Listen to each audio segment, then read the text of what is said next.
Hello everyone. Big news. CBSE has officially announced the exam dates for class 10 and class 12 board exams. So I thought, what better time than now to talk about something we all feel: pressure. Whether you are a student gearing up for your board exams, a parent supporting your children, or a relative cheering from the sidelines, this video is for you. Before we dive in, a quick reminder. If you have not subscribed to the channel yet, go ahead and hit the subscribe button. If you find this video helpful, give it a thumbs up and share it with someone who might need it. Please make sure you add your own tips in the comment section. You never know who might use this for taking care of the pressure that they feel. Okay, let us get into the video. Why pressure happens? Let us be real. Board exams are a big deal for most of us. They can open doors to colleges, careers, and even dreams. So yeah, it is very natural to feel the heat and the pressure. But here is the thing. Pressure doesn't come from books or from the syllabus alone. It comes through the expectations, comparisons, and even from those of us who are there to support us with their encouragements or comments from the family members. To the students, if you are stressed, don't worry. This is very normal. You are not alone. What matters is how do we handle it. To the parents and relatives, your support can be a game changer. Sometimes listening is more powerful than advising. Now, let's look at some of the strategies that students can use to handle pressure and keep our cool and stay on track. I thought of sharing 6 strategies that I have used and I continue to talk to students that I meet these days. 1. Plan smart, not hard. Don't try to cover everything at one go. Make sure you are able to break down a syllabus into smaller parts and make a plan to do the things till the date of the exams. A plan is clear with shorter goals which you can check on a daily basis to cover. Make sure you have a planner and you have given focus on the important topics or those topics which gives you higher marks. Second, practice with purpose. Previous year's question papers, mock tests, these are your best friends. Make sure that you practice with some of them. These help us to get familiar with the format of the examinations as well as build our confidence. This is one of the best tools to manage our time very nicely in a real exam. Third, take breaks seriously. Sometimes we think studying non-stop can be very productive. This is actually a myth. It can be very exhausting.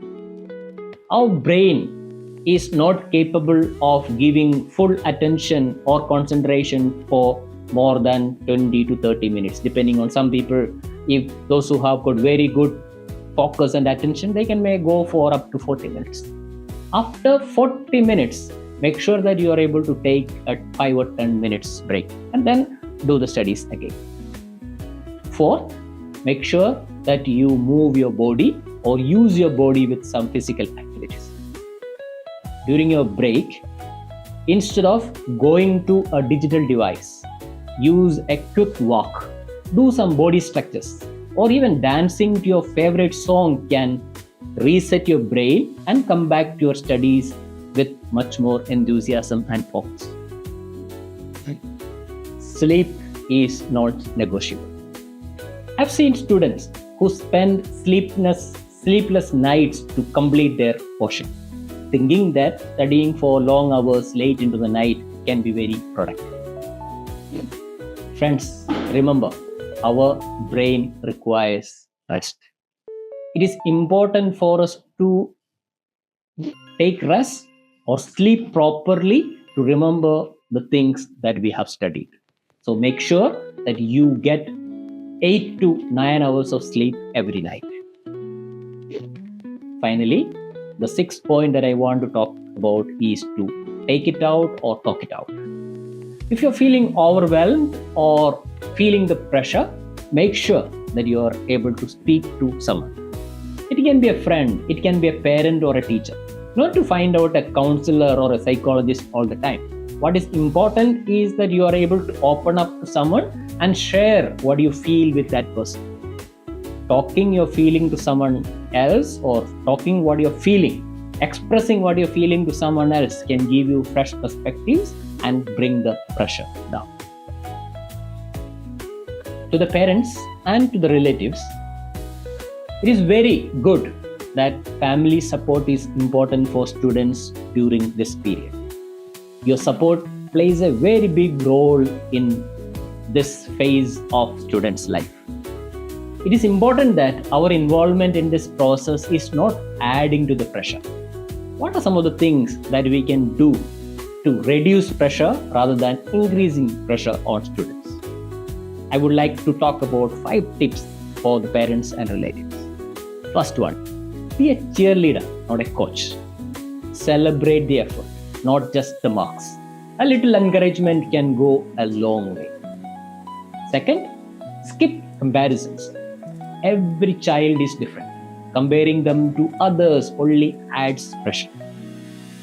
Third, create a calm space. Help to reduce distractions in the house. Respect their study time. They're able to have a peaceful place to do their studies regularly. Fourth, watch out for stress signals. If your child seems off, withdrawn, moody, irritable, anxious, check in with love, not judgment. Finally, remind them that they are more than the marks that they score. Exams are important, but though they don't define who your child is. Say it often, mean it, and make sure that you are saying it with a lot of meaning and they understand it. Finally, dear students, board exams are just one chapter in our big life story. You have enough capacity to manage this phase. You're capable, you're resilient, you're stronger than you think. Go there, give your best, and give it a shot. Don't worry about whatever be the results that is coming up. To the families, your love and support are the safety net that helps the students to fly. Make sure that you are able to say it and make sure that they feel that you are behind them, whatever that happens. You are here to support their efforts without looking at the final results. So, let us replace pressure with perspective. Replace fear with focus and walk this journey together. If you ever feel stuck or need someone to talk to, don't hesitate to reach out. Our contact details are in the video description below. We are here for you. Thanks for watching. Stay calm, stay focused, and all the best for your exam preparations. Thank you.